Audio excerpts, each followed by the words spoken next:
A wife getting pregnant is definitely good news for the vast majority of men, but what's embarrassing is that Ethelwulf only returned home today after fighting battles abroad for several years. Ethelwulf was so angry he wanted to die. He demanded to know whose child this was. No matter how Ethelwulf questioned her, Judith refused to say a word. Oh my God. Oh my God. Oh God. Just as he was in utter despair, Egbert found him. It turned out an expert who was guiding the Vikings on the fief came to report that the Vikings staying in England to farm had been attacked by the natives. Egbert was very angry. If Ragnar found out, he would definitely bring the Vikings back to settle scores with him. To avoid escalating the situation, Egbert planned to send his son to quell the disturbance and have Ethelwulf take some experienced nobles with him. Ethelwulf accepted the order and set off, but he never imagined he would vent all his pent-up anger on this group of Vikings. Since he didn't know who had cuckolded him, he would let these Vikings be buried along with them. After all, it was their arrival that led to his wife's infidelity. Moreover, the nobles beside Ethelwulf all disliked the Vikings. They all pounced on the village like bloodthirsty wolves. With a scream, a brutal massacre officially began.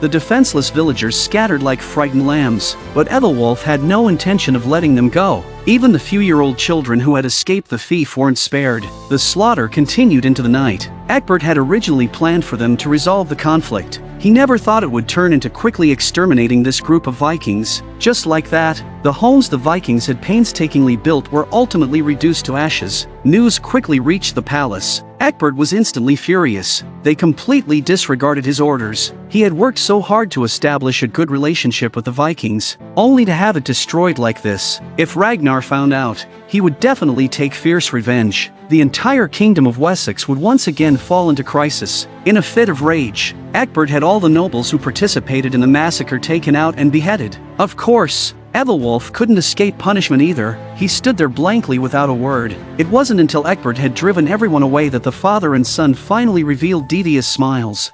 Thank you. Thank you, my son.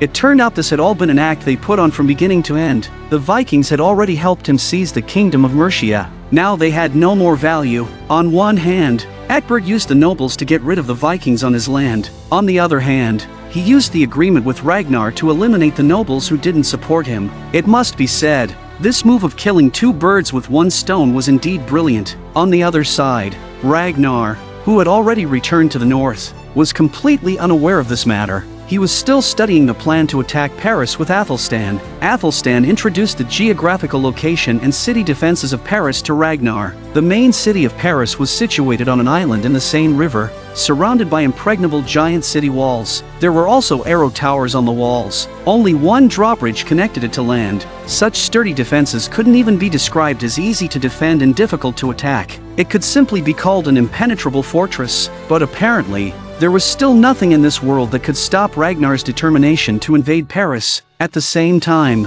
Porin was about to give birth. Lager who had left before, also hurried back, witnessed by the whole family. Porin gave birth to a daughter for Bjorn. Just as everyone was immersed in joy, the news of the destruction of the Viking settlement in Wessex finally reached Ragnar's ears. This old farmer was someone who had survived the massacre. He described the tragic scene of the village slaughter to Ragnar. Ragnar was furious. He vowed to make Egbert and his son pay for this blood debt with blood. On the side, Floki voiced the thoughts he had long suppressed. He had always believed that Ragnar's cooperation with Christians was a wrong decision. Floki brought up Athlestan again. He said Athlestan had an inescapable responsibility for why they ended up cooperating with Egbert. But Ragnar didn't think so. He felt it was all his own fault. Floki couldn't understand why Ragnar was so biased towards Athlestan, so he angrily left the room. Afterwards, Ragnar asked the old farmer if anyone else knew about the village massacre. When Ragnar learned there wasn't, he personally strangled the sole person who knew.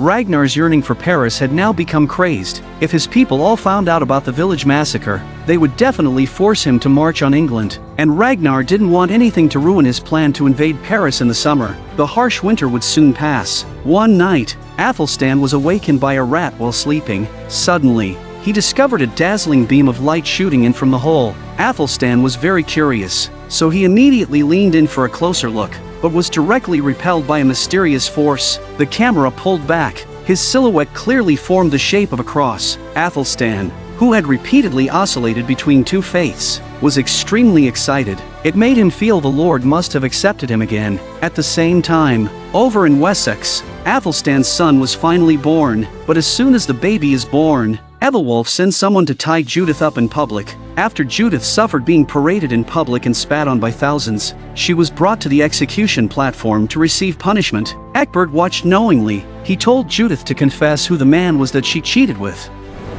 Judith, will you not give us the name of the father of your child?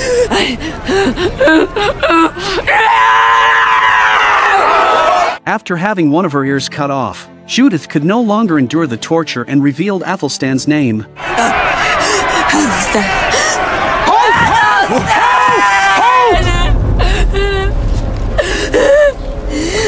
What do you mean it was Athelstan? What can you possibly mean by that?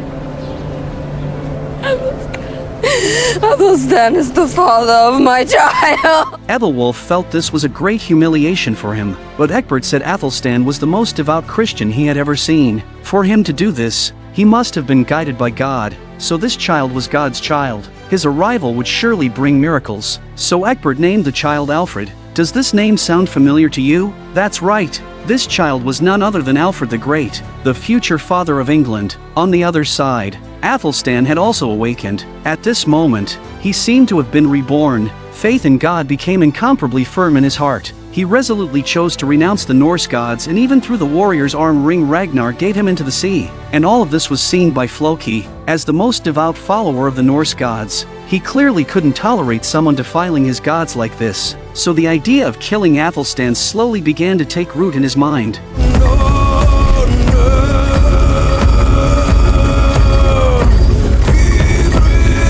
Floki was known as the Vikings' genius shipbuilder. He could construct impregnable and incredibly swift ships, and also build massive siege equipment. It was precisely because of the existence of such a genius that the Vikings could become the maritime hegemon in medieval Europe, striking fear into the entire continent. But at the same time, he was also an extremely fanatical religious zealot. He didn't allow any faith other than the Norse gods to enter his world. One day, while Floki was building a warship, he suddenly saw blood seeping from the dragon's head in a daze. This made him realize that this might be the god's extreme thirst for blood. He couldn't wait to go kill someone as a sacrifice to the gods, because this was the miracle he had been hoping for day and night. He had already decided on his target. That's right, Floki's target was none other than Athelstan, who had recently renounced the Norse gods. At the moment, Athelstan and Ragnar are meeting a mysterious homeless woman named Sinrik. Ragnar's sunstone and sundial were gifts from Sinrik. Sinrik had traveled to various countries. She not only knew the language of the Franks but also knew the mouth of the Seine River.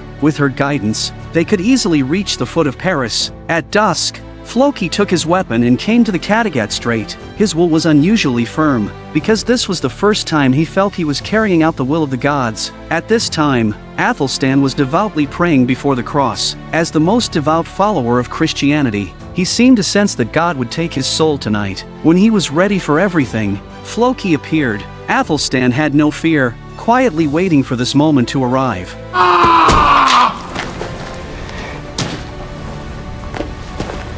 Upon learning the news of Athelstan's death, Ragnar was heartbroken. He carried Athelstan's body to the mountain, intending to bury him in the place closest to God. To him, Athelstan was family, a friend, a confidant with whom he could share anything. Although their faiths were different, in the depths of Ragnar's heart, whether it was love, kinship, or friendship, all transcended faith. To express his deep mourning for Athelstan, Ragnar shaved off his hair and then put on Athelstan's cross pendant. This way, it would make him feel that Athelstan was always by his side. In the blink of an eye, summer had arrived. Knowing Ragnar was going to march on Paris, Viking warriors from other fiefs all came to the Kattegat Strait. Of course, this included Kaf, who had usurped Lajertha's territory. Kaf also brought two people Ragnar was familiar with. That's right. They were none other than the former King Horik's son Erlender and Jarl Borg's widow Torvi. They were now husband and wife. Lagertha was very displeased to see Calf, but since they had to fight together next, she still had to be polite on the surface.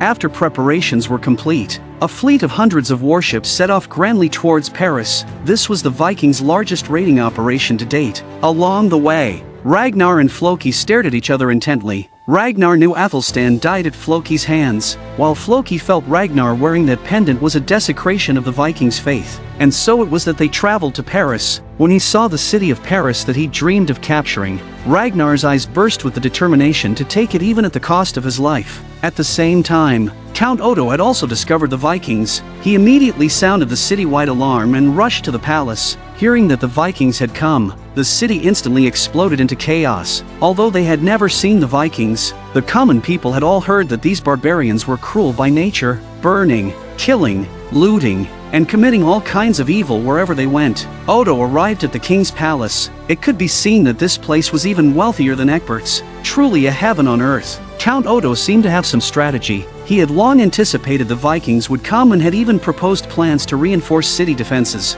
block rivers, and so on, but no one listened. However, he still had a backup plan. Before this, he had stored a large amount of food and drinking water in the city, enough to last the entire summer. As long as they held Paris and didn't leave the city, the Vikings would eventually retreat on their own after failing to capture it. But Odo still advised King Charles to evacuate, just in case.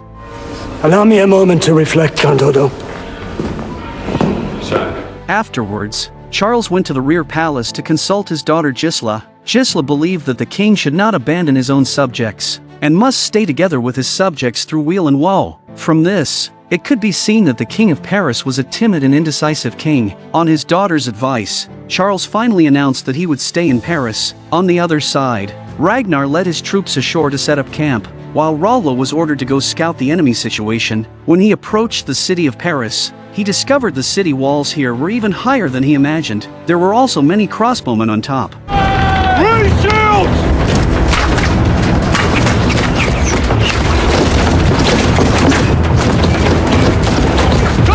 Rollo had no choice but to slink away with his shield raised. Ever since discovering Ragnar was wearing the cross pendant, Floki had been unable to swallow this fact. He couldn't calm down to study siege engines at all. It should be known that without siege engines, they would never be able to capture Paris. To win Floki's trust, Ragnar handed over command of this raid to him. I have always believed in you.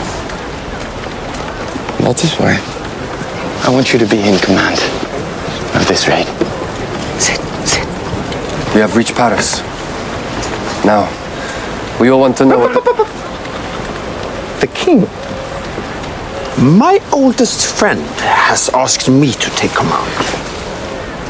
So, how do we best attack the city?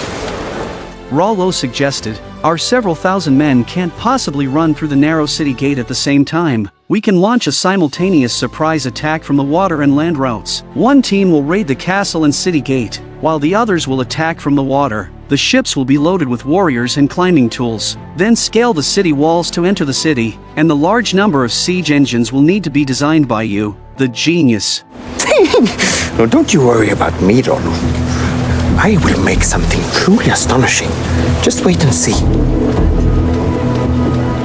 All those who agree with the plan, say aye. Aye. Floki was overjoyed to be a commander for the first time in his life. He worked day and night like a man possessed, studying siege engines. Before long, one after another, magnificent siege towers and siege ladders were born.